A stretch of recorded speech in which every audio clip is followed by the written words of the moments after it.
What up, boys, and welcome back to yet another gold farming video. So in today's video, we're looking at yet another solo gold farm, and I've tried to focus a bit on these recently because a lot of you guys want to see solo gold making content, and this is a tactic of gold making that I've featured in the past, but I've received a lot of new subscribers and viewers on the channel since, so I figured it was time to talk about this way of making gold again.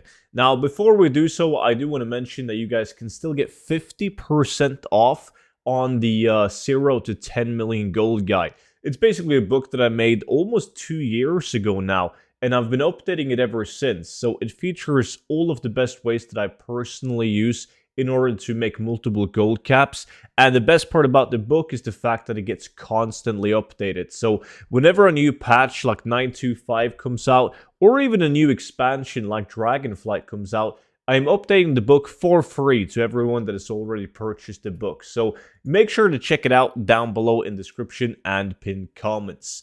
So on today's farm, it doesn't matter if you're Horde or Alliance, class, however, matters, because the thing that we're doing in this video is we're picking up chests in the open world, and we're also killing rare elites, and this is to get transmog items. So in order to do this very efficiently, you want to play in a rogue and you want to be outlaw spec. The reason why you want to be outlaw is because you will get this this ability right here, which is find the treasures, which means that you can just fly above the supposed spawn location of a chest, and it will tell you with like the yellow dots on the minimap if the chest is close by. So you guys don't have to like literally just fly up and see if you can visually see it and go inside of buildings and such, because that's very frustrating and super time consuming. So if you don't have a rogue, you can just make a class trial rogue in order to do this.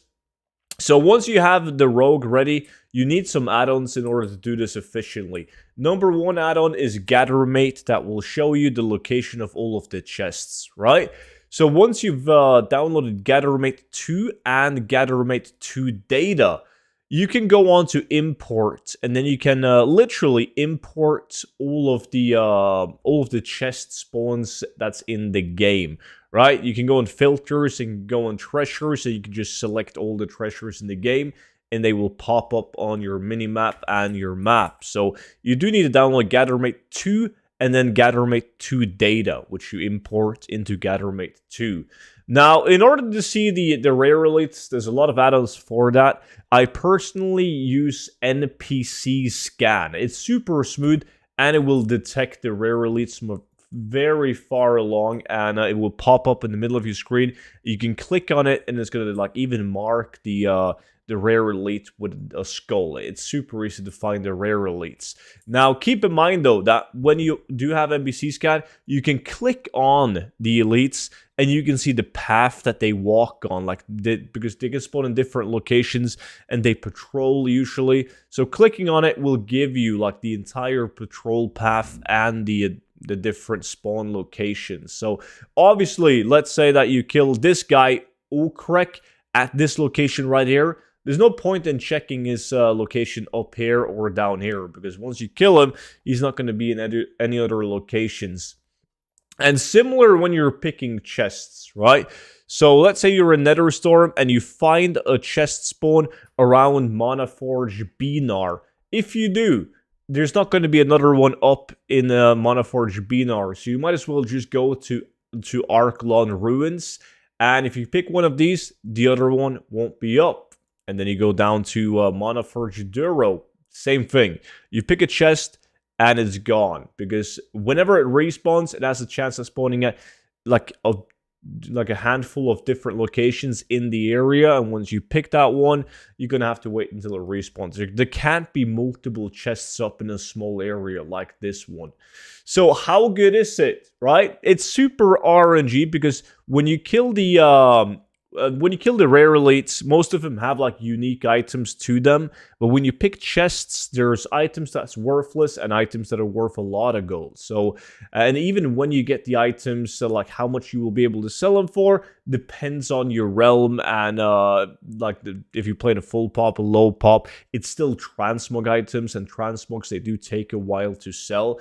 But I did right above an hour, actually an hour and 1 minute.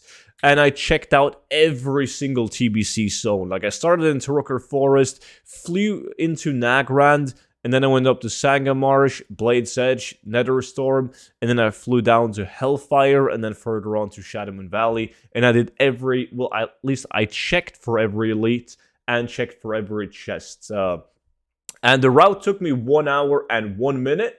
The results were kind of like, I was super optimistic because I started off with war mode on, but there's so many people doing these farms with war mode on because everyone is thinking like, oh, no one is going to do this shit with PvP on, right? But there's the majority of the people that I know that do these farms, they do them with war mode on, and people leveling got war mode on. So I actually find way more chests and rare elites with war mode off. And Turukar Forest, Nagrand, and Sangamarsh was absolutely great. Blade's Edge, Netherstorm, Hellfire, and Shadowmoon Valley was kind of meh in terms of chests. Got some elites in though. But the total value, because I did have Ludicrous on, was 97,000 gold of market value. Now, that doesn't mean that I'm going to make 97,000 gold. I could make way less or way more. For instance, I got these gloves right here, these Rockworm Plate Handguards from a rare elite in Hellfire, and these are posted for 120,000 gold in my realm. Now, these are unique. It's not a unique model, but it's a unique color of that model. So, if I sell these gloves, I made more than the entire hour of farming from just that one item. And that's how transmog really works. Like, it's super RNG. Like, you have no clue how much you're going to sell it for until it sells. It's worth as much as someone is willing to pay for it. And that was the item of interest, though. A lot of these items, I play an Archindoan, the relevant EU with the most gold farmers on it. So a lot of these items will be bad. But the sell rate on some of these items are really good. Like 0.08, 0.06. Like, it's not bad at all. And sometimes you're going to find yourself playing on a realm where there's very few people doing this form of farming. And it's just a great way of filling up your auction house. And this was just the results of doing it in TBC. So you guys can do this in Classic, like Eastern Kingdoms, Kalimdor. You can do it in Wrath of the Lich King. Like, there's so many options with the treasure chests and rare elites out there. And I've done some videos on this in the past. And if this is the sort of content that you guys are interested in, then make sure you subscribe to my YouTube channel and you will be notified whenever I upload a new video. That was it for today's video, though. So thank you all so much for watching. Leave your questions down below. And don't forget to check out the 0 to 10 million gold guide. But that's it for now. See you all back in at tomorrow's video. Bye-bye.